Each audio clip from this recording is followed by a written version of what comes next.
Hey,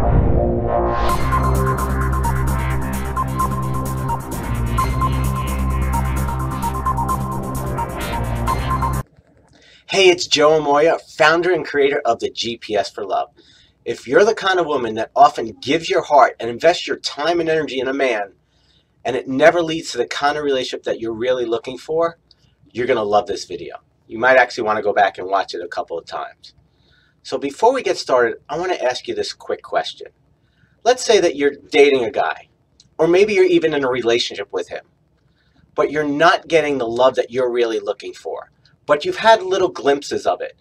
And he may even be telling you all the things that you want to hear. But you know that something's not right. You know you're just not getting what it is that you're really looking for. My question to you is, how long do you hang in there for?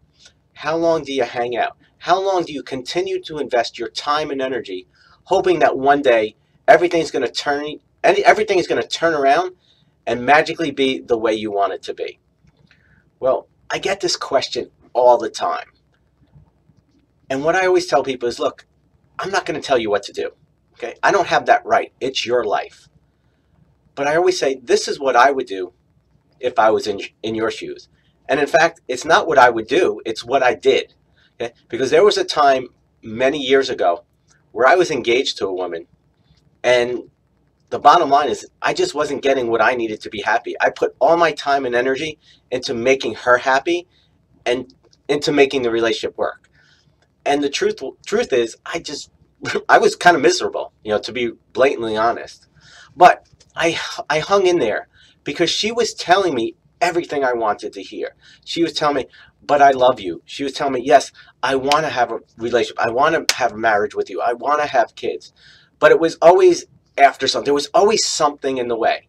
But I just can't, I just can't give it to you now, because she was studying for her master's degree, or she had some stuff. She was miserable that there was always something going on. And so I hung in there for 3 years, 3 freaking years, okay, because she was telling me, again, what I wanted to hear. And ultimately, we got to a point, and I think we both got to a point where we realized that no matter how much we wanted it to work, we just weren't right for each other. And what I learned from that experience is that 2 people can be good people and still not be good for each other. So after that experience, I decided to take a good look in the mirror, because I was kind of pissed at myself because the red flags were there. I knew it. And even though she was telling me what I wanted to hear, my gut was telling me, get the hell out of there, run, you deserve better.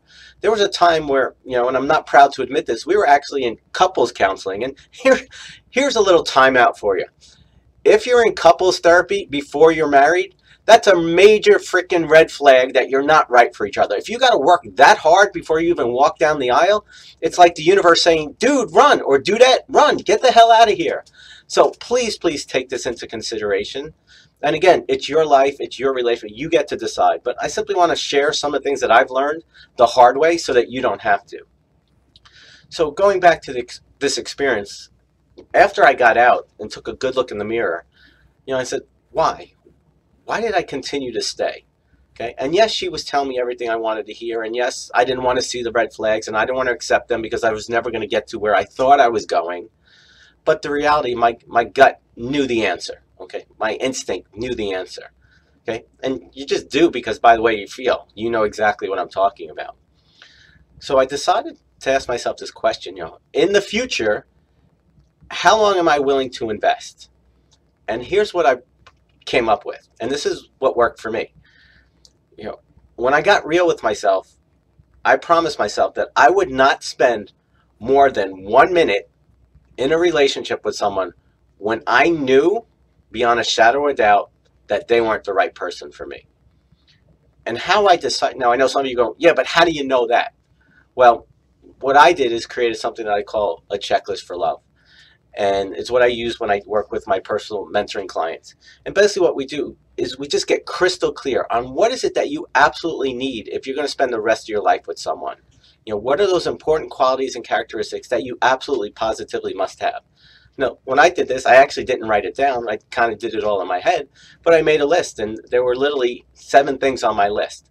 And I promised myself that I would never continue to stay with someone to continue to date them, to be in a relationship with someone if I knew that they didn't have one or more of the things on my list. See, what I look back on when I went into my past is I realized that, I was always hoping that people would change, just because there were little glimpses, especially in the beginning.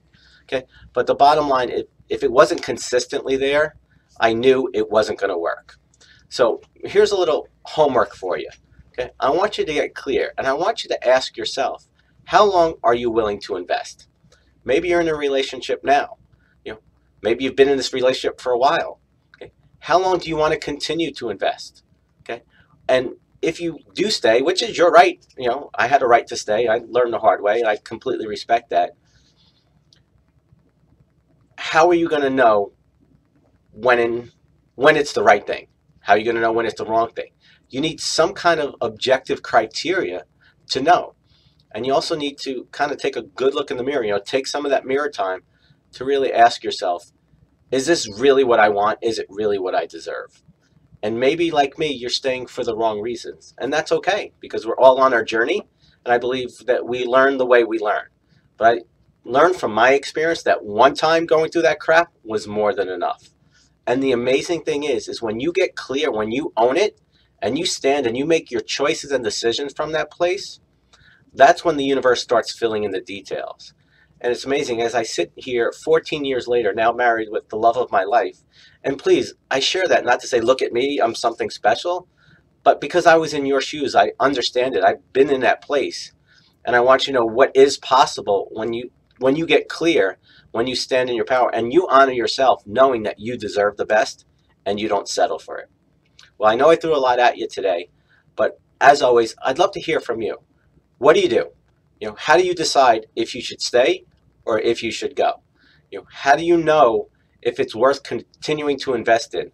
Or do you tell yourself things that make you stay?